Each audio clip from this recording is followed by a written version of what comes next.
ಹರಿ ಓಂ. ಶ್ರೀ ಕಾರ್ಮಾರು ಮಹಾವಿಷ್ಣು ದೇವರಿಗೆ ಶಿರಸ ವಂದಿಸಿಕೊಂಡು ಇವತ್ತಿನ ಈ ಪ್ರೆಸ್ ಕಾನ್ಫರೆನ್ಸ್ ಸಭೆಗೆ ಬಂದ ಎಲ್ಲರಿಗೂ ನನ್ನ ವಂದನೆಗಳನ್ನು ಸಲ್ಲಿಸುತ್ತೇನೆ ಮತ್ತು ನಮ್ಮ ಈ ಕ್ಷೇತ್ರದ ಎಲ್ಲ ಭಾರವಾಹಿಗಳಿಗೂ ಕೂಡ ವಂದನೆಗಳು ಸಲ್ಲಿಸ್ತಾ ಇವತ್ತಿನ ತಾರೀಕು 1 ರಿಂದ 9ರವರೆಗೆ ನಡೆಯುವಂಥ ಕ್ಷೇತ್ರದ ಅಷ್ಟಬಂಧ ಬ್ರಹ್ಮಕಲಶೋತ್ಸವ ವಿಜೃಂಭಣೆಯಿಂದ ನಡೆಯಬೇಕಾಗಿದೆ. ಅದಕ್ಕಿರುವಂತಹ ಎಲ್ಲ ಪೂರ್ವಭಾವಿ ಸಿದ್ಧತೆಗಳು ಸಾಮಾನ್ಯವಾಗಿ 90% ಆಗ್ತಾ ಉಂಟು, ವೇಗದ ಗತಿಯಲ್ಲಿ ನಡೀತಾ ಉಂಟು. 10 ಜನರ ಸಹಕಾರ ನಡೆದಂಥ ಈ ಕ್ಷೇತ್ರ ಜೀರ್ಣೋದ್ಧಾರ ಬ್ರಹ್ಮಕಲಶ ಯಶಸ್ವಿಯಾಗಲಿ, ದೇವರು ನಮಗೆಲ್ಲರಿಗೂ ಶುಭವನ್ನು ಹಾರೈಸಲಿ ಅಂತ ಹೇಳ್ತಾ ನನ್ನ ಒಂದೆರಡು ಮಾತುಗಳನ್ನು ಮುಗಿಸ್ತೇನೆ. ವಂದನೆಗಳು.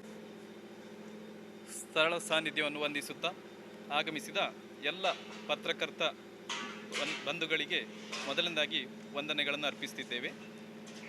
ಕಾರ್ಮಾರು ಶ್ರೀ ಮಹಾವಿಷ್ಣು ಕ್ಷೇತ್ರ ಸುಮಾರು 1400 ವರ್ಷಗಳ ಇತಿಹಾಸವಿರುವಂತಹ ಅತಿ ಪುರಾತನ ಮಹಾವಿಷ್ಣು ಕ್ಷೇತ್ರಗಳಲ್ಲಿ ಒಂದು, ಕುಂಬಳೆ ಸೀಮೆಯ ಅತಿ ಪುರಾತನ ಮಹಾವಿಷ್ಣು ಕ್ಷೇತ್ರಗಳಲ್ಲಿ ಒಂದು ಕಾರ್ಮಾರು ಮಹಾವಿಷ್ಣು ದೇವಸ್ಥಾನ. ಸುಮಾರು 32 ವರ್ಷಗಳ ಹಿಂದೆ ಶ್ರೀ ಕ್ಷೇತ್ರದ ಜೀರ್ಣೋದ್ಧಾರಗೊಂಡು ಬ್ರಹ್ಮಕಲಶ ನೆರವೇರಿತ್ತು. ಆ ಸಂದರ್ಭದಲ್ಲಿ ಗರ್ಭಗುಡಿಯ ಮೇಂಟೆನೆನ್ಸ್ ಕೆಲಸಗಳನ್ನು ಮಾತ್ರ ಮಾಡಿಕೊಂಡು ಬ್ರಹ್ಮಕಲಶೋತ್ಸವ ನಡೆದಿದೆ. ಮತ್ತೆ 32 ವರ್ಷಗಳ ಬಳಿಕ ಇದೀಗ ಪೂರ್ತಿ ಶಿಲಾಮಯ ಗರ್ಭಗುಡಿ ನಮಸ್ಕಾರ ಮಂಟಪಗಳನ್ನು ನಿರ್ಮಾಣ ಮಾಡಿಕೊಂಡು ಸುತ್ತುಪೌಳಿಯ ರಿಪೇರಿ ಹಾಗೂ ಹೊರಗೋಪುರಗಳ ನೂತನ ಗೋಪುರ ನಿರ್ಮಾಣ, ಅದರೊಂದಿಗೆ ಎದುರು ಭಾಗದಲ್ಲಿ ಒಂದು ಕೆಂಪು ಕಲ್ಲಿನ ಕೆತ್ತನೆಗಳೊಂದಿಗೆ ರಾಜಗೋಪುರದ ನಿರ್ಮಾಣ ಕೂಡ ಆಗಿರುತ್ತದೆ. ಸುಮಾರು 4 ಕೋಟಿ ರೂಪಾಯಿ ವೆಚ್ಚಗಳ ಅಂದಾಜಿನ ಖರ್ಚು ವೆಚ್ಚಗಳನ್ನು ನಿಭಾಯಿಸಿಕೊಂಡು ಈ ಜೀರ್ಣೋದ್ಧಾರ ಕೆಲಸ ಕಾರ್ಯಗಳು ನಡೆದಿರುತ್ತಂತೆ. ಕ್ಷೇತ್ರದ ಇತಿಹಾಸವನ್ನು ನೋಡಿದರೆ ರಾಜರ ಕಾಲದಿಂದ ಬಂದಂತಹ ಈ ಮಹಾವಿಷ್ಣು ಕ್ಷೇತ್ರ ನಂತರ ಕೊಳತ್ತಾಯ ವಿಭಾಗದವರ ಆಡಳಿತಕ್ಕೊಳಪಟ್ಟು ಮತ್ತೆ ತದನಂತರ ಪಟ್ಟಾಜಿಯವರ ಆಡಳಿತದಲ್ಲಿ ಈ ಕ್ಷೇತ್ರ ಮುಂದೆ ಬಂತು. ನಂತರ ಸುಮಾರು ಸ್ವಾತಂತ್ರ್ಯ ಪೂರ್ವದಿಂದಲೇ ಮಲಬಾರ್ ದೇವಸ್ವಂ ಬೋರ್ಡ್ನ ಆಧೀನದಲ್ಲಿರುವಂತಹ ಕ್ಷೇತ್ರ ಕಾರ್ಮಾರು ಶ್ರೀ ಮಹಾವಿಷ್ಣು ಕ್ಷೇತ್ರ. 3 ಹೊತ್ತು ದೇವರಿಗೆ 3 ಹೊತ್ತು ಪೂಜೆ ನೆರವೇರ್ತದೆ. ಒಟ್ಟಿಗೆ ಸ್ಥಳದಲ್ಲಿ ವನಶಾಸ್ತ್ರ ಸನ್ನಿಧಿಯೂ ಕೂಡ ಇದೆ. ಪ್ರತ್ಯೇಕವಾಗಿ ಇಲ್ಲಿಯ ವಿಶೇಷ ಅಂದರೆ ರಾಜಾಂಗಣದಲ್ಲಿ ಬ್ರಹ್ಮರಕ್ಷಸಿನ ಗುಡಿ, ಅದು ದೇವರಿಗೆ ಅಭಿಮುಖವಾಗಿ ಇರುವಂಥದ್ದು. ಬ್ರಹ್ಮರಕ್ಷಸಿಗೆ ತುಂಬ ಸೇವೆಗಳು ಕೂಡ ಇಲ್ಲಿ ಬರ್ತಾ ಇದೆ. ಒಟ್ಟಿಗೆ 3 ದೈವಗಳ ಸಾನ್ನಿಧ್ಯ ಕೂಡ ಕ್ಷೇತ್ರದಲ್ಲಿ ಇದೆ. ಕಳೆದ 2022 ಮೇ ತಿಂಗಳ 20ನೇ ತಾರೀಕಿನಂದು ಜೀರ್ಣೋದ್ಧಾರ ಸಮಿತಿ ರೂಪೀಕರಣಗೊಂಡು ಎಡನೀರು ಶ್ರೀಗಳವರ ನೇತೃತ್ವ ಹಾಗೂ ಗೌರವಾಧ್ಯಕ್ಷತೆಯಲ್ಲಿ ಅವರ ಅನುಗ್ರಹದೊಂದಿಗೆ ಜೀರ್ಣೋದ್ಧಾರ ಸಮಿತಿಯನ್ನು ರೂಪೀಕರಿಸಿದೆವು.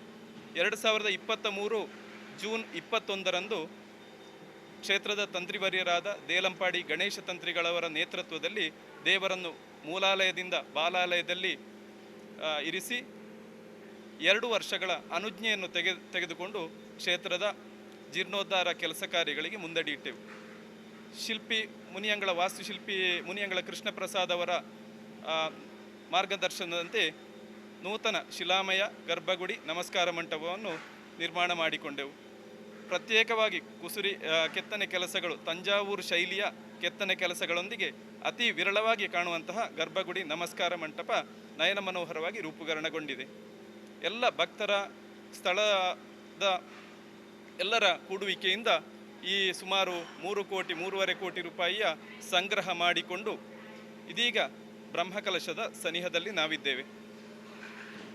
ಉತ್ಸವದ ಸಂದರ್ಭ ಈಗ ನಾಡ್ದು ಮಾರ್ಚ್ 1ರಿಂದ 9 ತನಕ ಕ್ಷೇತ್ರದ ಬ್ರಹ್ಮಕಲಶೋತ್ಸವವನ್ನು ಅತಿ ವಿಜೃಂಭಣೆಯಿಂದ ನೆರವೇರಿಸಲಿಕ್ಕೆ ತೀರ್ಮಾನ ಮಾಡಿಕೊಂಡು ಬ್ರಹ್ಮಕಲಶ ಸಮಿತಿಯನ್ನು ರೂಪೀಕರಣ ಮಾಡಿಕೊಂಡು ಇಂದು ಅಂದಾಜು ಇದರ ತಯಾರಿ ಅಂತಿಮ ಘಟ್ಟದಲ್ಲಿ ನಾವಿದ್ದೇವೆ. 1ನೇ ತಾರೀಕಿನಂದು ಕೆಡಂಜಿ ಮಹಾವಿಷ್ಣು ಕ್ಷೇತ್ರದಿಂದ ಬದಿಯಡ್ಕ ನೀರ್ಚಾಲು ದಾರಿಯಾಗಿ ಒಂದು ಹಸಿರುವಾಣಿ ಮೆರವಣಿಗೆ ಒಂದು ವಿಶೇಷ ರೀತಿಯಲ್ಲಿ ಮಾಡುವ ತೀರ್ಮಾನವನ್ನು ಮಾಡಿಕೊಂಡಿದ್ದೇವೆ. ಅವತ್ತು ಬೆಳಗ್ಗೆ 8 ಗಂಟೆಗೆ ಕೆಡಂಜಿ ಮಹಾವಿಷ್ಣು ಕ್ಷೇತ್ರದಿಂದ ಹಸಿರುವಾಣಿ ಹೊರೆಕಾಣಿಕೆ ಮೆರವಣಿಗೆ ಹೊರಟು ಮಧ್ಯಾಹ್ನ ಇಲ್ಲಿ ಉಗ್ರಾಣ ತುಂಬುವಂತಹ ಕಾರ್ಯಕ್ರಮವನ್ನು ಹಮ್ಮಿಕೊಂಡಿದ್ದೇವೆ. 6ನೇ ತಾರೀಕಿಗೆ ಶ್ರೀದೇವರ ಹಾಗೂ ಉಪದೇವತೆಗಳ ಪ್ರತಿಷ್ಠೆ, 9ನೇ ತಾರೀಕಿಗೆ ಬ್ರಹ್ಮಕಲಶೋತ್ಸವವನ್ನು ನೆರವೇರಿಸಲಿಕ್ಕಿದ್ದೇವೆ. ಈ ಸಂದರ್ಭದಲ್ಲಿ ವಿಶೇಷವಾಗಿ 9 ದಿವಸಗಳು ಕೂಡ ಧಾರ್ಮಿಕ ಸಭಾ ಕಾರ್ಯಕ್ರಮ ಇದೆ. 9 ದಿವಸಗಳಲ್ಲಿ ಕೂಡ ವಿಶೇಷವಾಗಿ 9 ಯತಿಗಳ ಈ ಕ್ಷೇತ್ರಕ್ಕೆ ಚಿತ್ತೈಸಲಿಕ್ಕಿದ್ದಾರೆ. ಅದರಲ್ಲಿ ಪ್ರತ್ಯೇಕವಾಗಿ ಕೊನೆಯ ಬ್ರಹ್ಮಕಲಶೋತ್ಸವದಂದು ಮೈಸೂರು ರಾಜರು ಕೂಡ ಈ ಕ್ಷೇತ್ರಕ್ಕೆ ಬರಲಿಕ್ಕಿದ್ದಾರೆ. ಸುಮಾರು 50,000 ಜನರ ಭಾಗವಹಿಸುವಿಕೆಯ ನಿರೀಕ್ಷೆಯಲ್ಲಿ ನಾವಿದ್ದೇವೆ. 9 ದಿವಸಗಳಲ್ಲಿ ಕೂಡ ವೈದಿಕ, ತಾಂತ್ರಿಕ, ಧಾರ್ಮಿಕ ಕಾರ್ಯಕ್ರಮಗಳೊಂದಿಗೆ ವಿಶೇಷವಾಗಿ ಸಾಂಸ್ಕೃತಿಕ ಕಾರ್ಯಕ್ರಮಗಳು ಕೂಡ ನೆರವೇರಲಿಕ್ಕಿದೆ. ಅಲ್ಲದೆ ಎದುರು ಭಾಗದಲ್ಲಿ ವಿಷ್ಣುಪ್ರಿಯ ಭಜನಾ ಮಂಟಪದಲ್ಲಿ ಬೆಳಗಿನಿಂದ ರಾತ್ರಿ ತನಕ ನಿತ್ಯ ಭಜನಾ ಕಾರ್ಯಕ್ರಮಗಳು ಕೂಡ ನೆರವೇರಲಿಕ್ಕಿದೆ. ವಿಷ್ಣುಪ್ರಭಾ ವೇದಿಕೆ, ಇದರಲ್ಲಿ ಧಾರ್ಮಿಕ ಸಭಾ ಕಾರ್ಯಕ್ರಮ ಒಟ್ಟಿಗೆ ಸಾಂಸ್ಕೃತಿಕ ಕಾರ್ಯಕ್ರಮಗಳು ಕೂಡ ದಿನಪೂರ್ತಿ ನೆರವೇರಲಿಕ್ಕಿದೆ. ಮತ್ತು ನಿತ್ಯ ಅನ್ನದಾನ, ವಿಷ್ಣು ಪ್ರಸಾದ ಭೋಜನ ಶಾಲೆಯಲ್ಲಿ ಅನ್ನದಾನ ಕಾರ್ಯಕ್ರಮ ಬೆಳಗ್ಗೆ, ಮಧ್ಯಾಹ್ನ, ರಾತ್ರಿ ಪ್ರತಿ ದಿವಸ ಕೂಡ ಅನ್ನ ಸಂತರ್ಪಣೆ ನೆರವೇರಲಿಕ್ಕಿದೆ. ಈ ಎಲ್ಲ ಕಾರ್ಯಕ್ರಮಗಳಿಗೆ ಊರ ಪರವೂರ ಭಕ್ತಾದಿಗಳ ಸಹಕಾರವನ್ನು ಪ್ರತ್ಯೇಕವಾಗಿ ಈ ಸಂದರ್ಭದಲ್ಲಿ ಕೋರುತ್ತಿದ್ದೇವೆ. ಪ್ರತ್ಯೇಕವಾಗಿ ಮೈಸೂರು ಒಡೆಯರಿಗೆ ಸಂಬಂಧ ಅಂತಲ್ಲ, ಮೊದಲಿನ ಮೈಸೂರು ಸರಕಾರ ಆ ರಾಜರ ಒಂದು ರಾಜ ಮರ್ಯಾದೆಯೊಂದಿಗೆ ಕ್ಷೇತ್ರದ ರಾಜಾಂಗಣ ಪ್ರಸಾದ ಆ ಒಂದು ಕಲ್ಪನೆಯಲ್ಲಿ ನಾವು ರಾಜರನ್ನು ಈ ಕ್ಷೇತ್ರಕ್ಕೆ ಭರಿಸಲಿಕ್ಕೆ ಒಂದು ಕೇಳಿಕೊಂಡದ್ದು. ಕಾಸರಗೋಡು ಜಿಲ್ಲೆಗೆ ಅವರು ಈ ತನಕ ಈ ಕಾಸರಗೋಡು ಭಾಗಕ್ಕೆ ಬರಲಿಲ್ಲ ಅಂತ ಹೇಳುವಂಥ ಮಾತನ್ನು ಕೂಡ ಹೇಳಿದರು. ಮಾತಾಡುವಾಗ ಬರಲಿಕ್ಕೆ ಸಂತೋಷದಿಂದ ಒಪ್ಪಿಕೊಂಡಿದ್ದಾರೆ. ಅಂದರೆ ಇಲ್ಲಿ ಒಟ್ಟಿಗೆ ಎಡನೀರು ಶ್ರೀಗಳ ಗೌರವಾಧ್ಯಕ್ಷತೆ, ಎಡನೀರು ಮಠಕ್ಕೂ ಕೂಡ ಭೇಟಿ ಮಾಡಿಕೊಂಡು ಬರ್ತೇನೆ ಅಂತ ಹೇಳುವಂತಹ ಮಾತನ್ನು ಹೇಳಿದ್ದಾರೆ. ಆಡಳಿತ ಮುಕ್ತೇಸರು ನರಸಿಂಹ ಭಟ್ ಕಾರ್ಮಾರು, ಮತ್ತು ಸೇವಾ ಸಮಿತಿ ಅಧ್ಯಕ್ಷರು ಶ್ರೀಕೃಷ್ಣ ಭಟ್ ಪುದುಕೋಳಿ, ಭಟ್ PS, ಟ್ರಸ್ಟಿಗಳಲ್ಲಿ ಓರ್ವರು ರಾಮ ಕಾರ್ಮಾರು, ಇವರು ಜೀರ್ಣೋದ್ಧಾರ ಸಮಿತಿಯ ಕಾರ್ಯಾಧ್ಯಕ್ಷರು ಕೂಡ ಹೌದು. ಒಟ್ಟಿಗೆ ಸೇವಾ ಸಮಿತಿಯ ಕೋಶಾಧಿಕಾರಿ ಸುಂದರ್ ಶೆಟ್ಟಿ ಕೊಲ್ಲಂಗಾನವರಿದ್ದಾರೆ. ಯುವಕ ವೃಂದದ ವಿಜಯಕುಮಾರ್ ಮಾನ್ಯ, ಒಟ್ಟಿಗೆ ಬ್ರಹ್ಮಕಲಶೋತ್ಸವ ಸಮಿತಿಯ ಕೋಶಾಧಿಕಾರಿ ರಂಜಿತ್ ಯಾದವ್ PS, ನಮ್ಮ ಈ ವಾರ್ಡಿನ ಜನಪ್ರತಿನಿಧಿ, ಈ ಸಮಿತಿಯ ಪದಾಧಿಕಾರಿಗಳಲ್ಲೋರ್ವರಾದ ಶ್ಯಾಮ್ ಪ್ರಸಾದ್ ಮಾನ್ಯ ಇದ್ದಾರೆ, ಉಪಾಧ್ಯಕ್ಷರು ಬ್ರಹ್ಮಕಲಶೋತ್ಸವ ಸಮಿತಿಯ. ಮತ್ತು ಹಿರಿಯರಾದ ಮಾನಮಾಸ್ಟರ್ ಕಾರ್ಮಾರ್, ಮಾನಮಾಸ್ಟರ್ ಮಾನ್ಯ.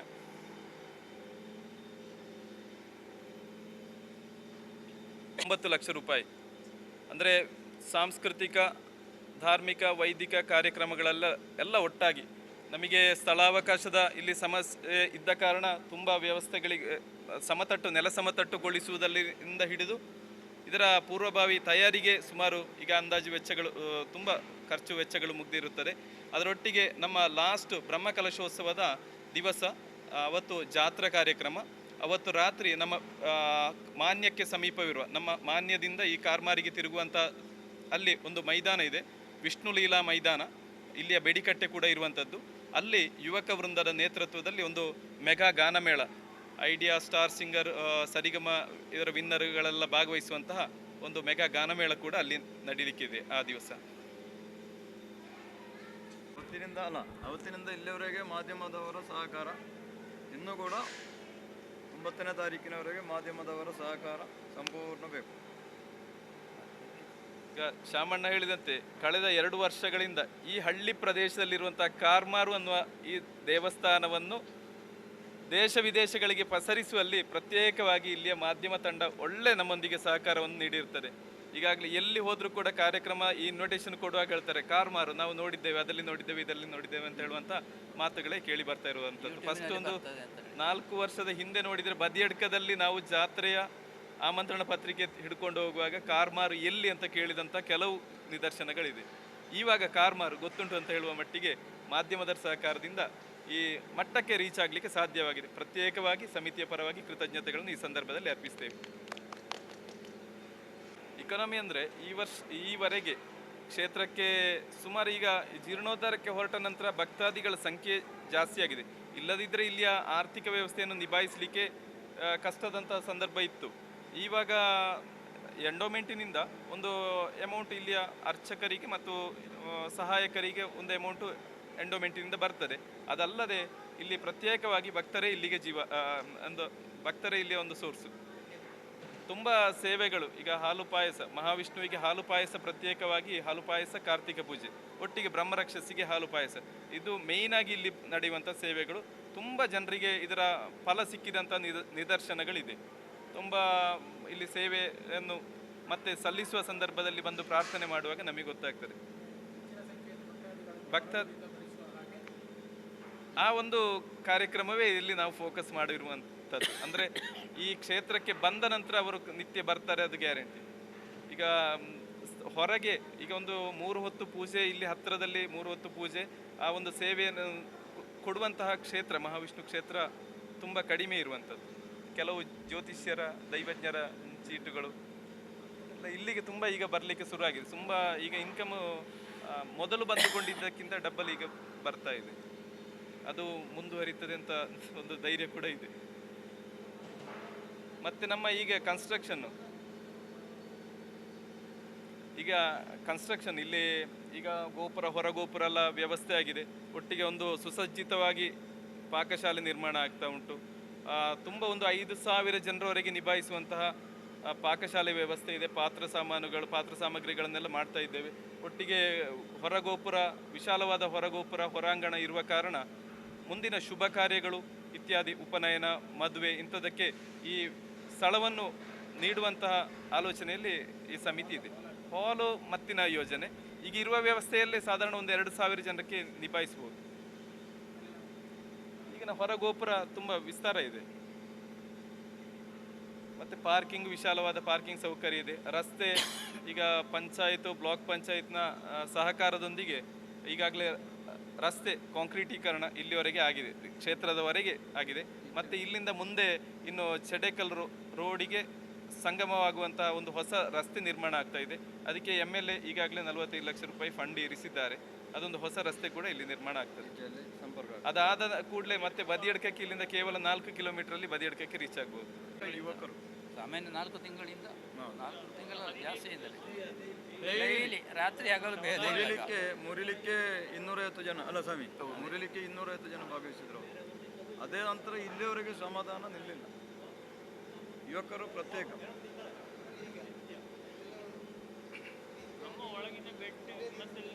ಎಲ್ಲ ಸಮಾಧಾನ.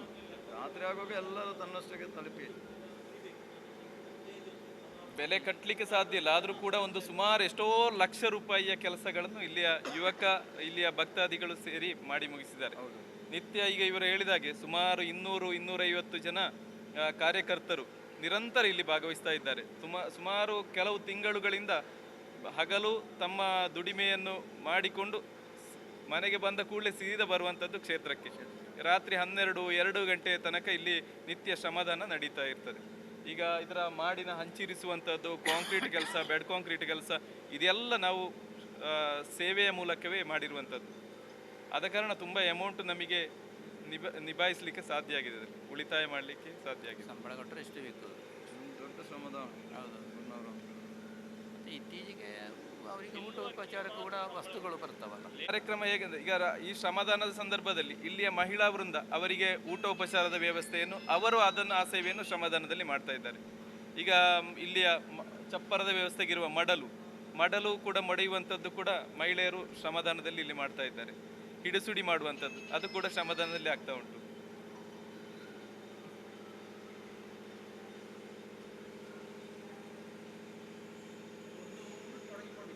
ಇಡೀ ಊರೇ ತೊಡಗಿಕೊಂಡು ಊರಿನ ಉತ್ಸವವಾಗಿ ಮಾರ್ಪಟ್ಟಿದೆ. ಸುಮಾರು ಮಾನ್ಯದಿಂದ ಬರುವಂತಹ ರಸ್ತೆ, ಪ್ರಧಾನ ರಸ್ತೆ, ಅದು ಬರಲಿಕ್ಕೆ ಮತ್ತೆ ಕೆಳಗಿನ ಈ ತೆಂಕ ಭಾಗದಲ್ಲಿ ವಿಶಾಲವಾದ ಜಾಗ, ಪಾರ್ಕಿಂಗ್ ಏರಿಯಾ ಮಾಡಿದೆ. ಅಲ್ಲಿಂದಲೇ ನೇರ ಮುಂದಕ್ಕೆ ಹೋಗಿ ಚರ್ಲಡ್ಕ ಮಾನ್ಯ ರೋಡಿಗೆ ಸೇರ್ತದೆ, ಸಾಯಿ ಮಂದಿರಕ್ಕೆ. ವಿಜಯನಗರಕ್ಕೆ ಇಲ್ಲೇ ಬರುವುದು ಅಲ್ಲೇ ಹೋಗುವ ಹಾಗೆ, ಒನ್ ವೇ ಉತ್ಸವ ಸಂದರ್ಭದಲ್ಲಿ ಒನ್ ವೇ. ಕೆಳಗಿನ ಇದರಲ್ಲಿ ಕೆಳಗೆ ತೆಂಕ ಭಾಗದಲ್ಲಿ ಪಾರ್ಕಿಂಗಿಗೆ ತಾಗಿಕೊಂಡಿರುವಂಥ ಮೈದಾನದಲ್ಲಿ ಸ್ಟಾಲುಗಳು ಮತ್ತೆ ಎಕ್ಸ್ಪೋ ಪ್ರದರ್ಶನ ಇದೆಲ್ಲ ಬರ್ತಾ ಇದೆ.